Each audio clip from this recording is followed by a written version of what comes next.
और आपने इस चीज को देखा होगा, मैंने पिछले दिनों जब मैं यहाँ पे राज्यपाल जी के भाषण में चर्चा के में भाग लेने के लिए यहां आया था, तब भी मैंने बताया था कि सेंट्रल पॉल्यूशन कंट्रोल बोर्ड के जो भी नमूने लिए जाते थे वह दोषों से लेते थे, लेकिन उत्तर प्रदेश सरकार के जो pollution control board Uttar Pradesh का है उसके अपने सैंपल कलेक्शन होते थे और लैब भी वहां मौजूद है।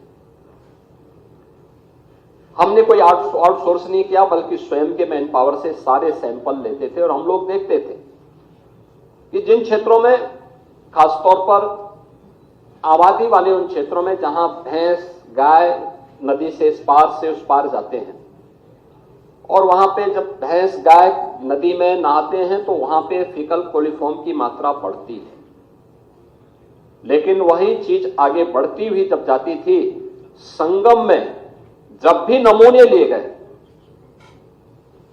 तो नमूने बीओडी के, डीओ के या फीकल कोलिफॉर्म के हमेशा वह शुद्धता के सभी मानकों को पूरा करते हुए दिखाई दिए हैं, और हर सैंपल को जनवरी से लेकर के फरवरी तक हर सैंपल वहां पे पास हुआ है। ये चीजें क्या दिखाती हैं कि हमारी मां गंगा या हमारी नदी संस्कृति हमेशा अपनी शुद्धता का ध्यान भी स्वयं रखती है, क्योंकि वही तो हमारी जीविका का आधार भी है और हमारे जीवन का आधार भी है। लेकिन आर्थिकी का पक्ष भी महत्वपूर्ण है, और हम आभारी हैं प्रधानमंत्री मोदी जी के इस बात को लेकर के कि उन्होंने भारत की विरासत को विकास के साथ जोड़ने के साथ साथ आस्था को आजीविका के साथ जोड़ करके नए नए साधन उपलब्ध करवाए हैं देशवासियों के लिए। 2019 के पहले प्रयाग आपके काशी में कितने श्रद्धालु या टूरिस्ट आ पाते थे, उनकी संख्या सीमित थी, और काशी विश्वनाथ धाम बनने के बाद आज पूरी काशी नए कलेवर और काया के साथ दुनिया को अपनी ओर आकर्षित कर रही है।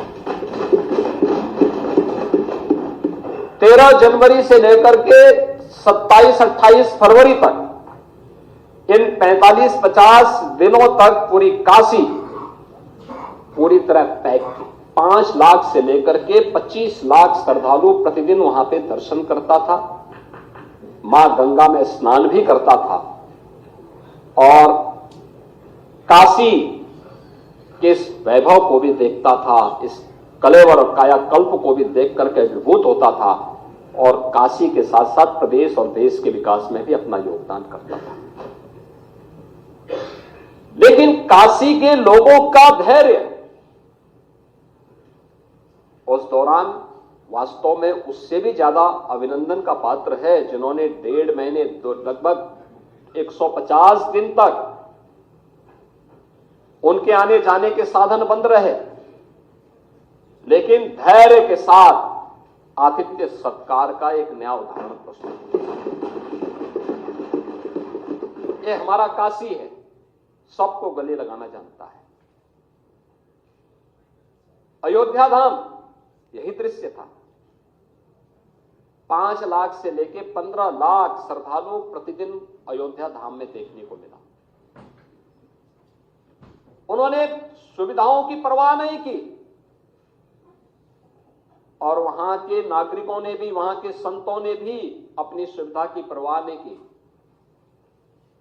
श्रद्धालुओं को सुविधा मिलनी चाहिए, उनके आतिथ्य सत्कार के लिए वे हर समय खड़े रहते थे। मैं इस अवसर पर प्रयागराज के साथ साथ अयोध्या धाम और काशी धाम से जुड़े हुए अपने सभी वहां के नागरिकों का भी हृदय से अभिनंदन करता हूं और उनके प्रति धन्यवाद देता हूं, जिन्होंने धैर्य के साथ इस आयोजन को अपना आयोजन बनाया। और हमने देखा कि जिस भी जगह से श्रद्धालु जन गए, पर्यटक गए, उस जनपद के लोगों ने भी आतिथ्य सत्कार के नए उदाहरण प्रस्तुत किए। क्या चित्रकूट हो या प्रतापगढ़, जौनपुर हो, भदोई हो, मिर्जापुर हो, कौशाम्बी हो, फतेहपुर हो, या जिस भी मार्ग से गए,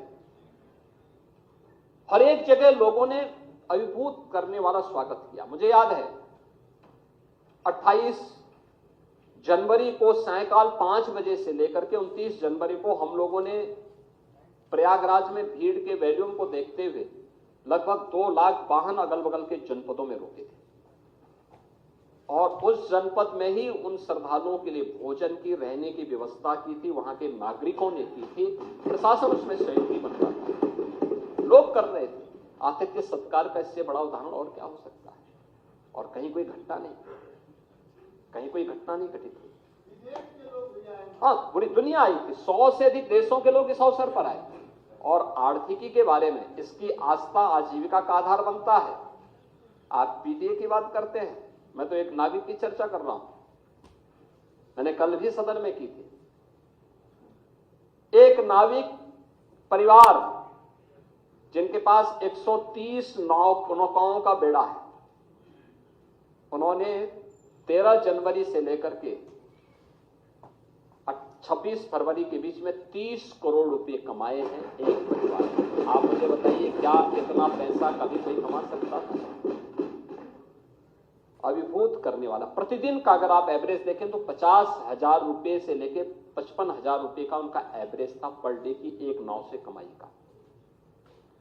तो मुझे पहले इस पे विश्वास नहीं हो रहा था।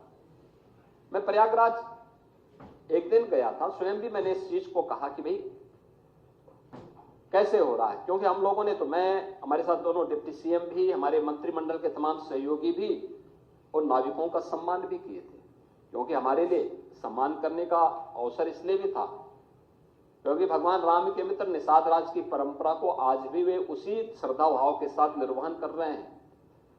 तो हम लोग कैसे इनके साथ सहभागी बन सकते हैं? तो मैंने महाकुंभ के दौरान इस बात को देखा। एक नाविक मुझे मिला, पहले मुझे एक परिवार मिला जो बाहर से आए थे, उन्होंने मुझसे मिलने की इच्छा व्यक्त की थी। मैंने कहा मैं कल प्रयागराज आ रहा हूं, अगर आप वहां रुक सकते हैं तो मुलाकात कर लेंगे। मैं मुलाकात किया।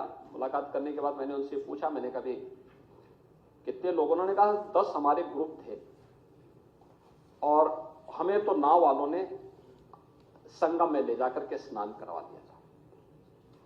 तो मैंने कहा नाव वाले ले जा रहे थे तो आप लोग हर ग्रुप को ले जाने में कितना पैसा लग रहा था? उन्होंने कहा साहब देखिए, वे हम लोगों से हर ग्रुप से 2-2 हजार रुपया लेते थे और हमें नहा करके स्नान करा के आते थे। और आप सोचिए कि मैंने कहा कितने का, 2 घंटे के अंदर हम लोगों ने अपना स्नान पूरा कर लिया था। तो 20,000 रुपये तो यही हो गए उन लोगों से। अब 2 घंटे में 20,000 रुपये जो कमा रहा है, सुबह 4 बजे से ही उनके द्वारा स्नान का कार्यक्रम प्रारंभ होता है, तो सायंकाल तक 50,000 रुपये कमाना उनके लिए कोई कठिन काम नहीं था। तो मैं इसीलिए कह रहा हूं कि यह कौन तबका ऐसा नहीं था जिसने न कमाया हो, और उसका बृहद आर्थिकी पक्ष है जिसको लेकर के आर्थिक विशेषज्ञ अपने अनुसार अनुमान लगा रहे हैं। हमारा अनुमान है कि उत्तर प्रदेश की अर्थव्यवस्था में 3.5 लाख करोड़ रुपए से अधिक का इससे अंतर आने वाला है।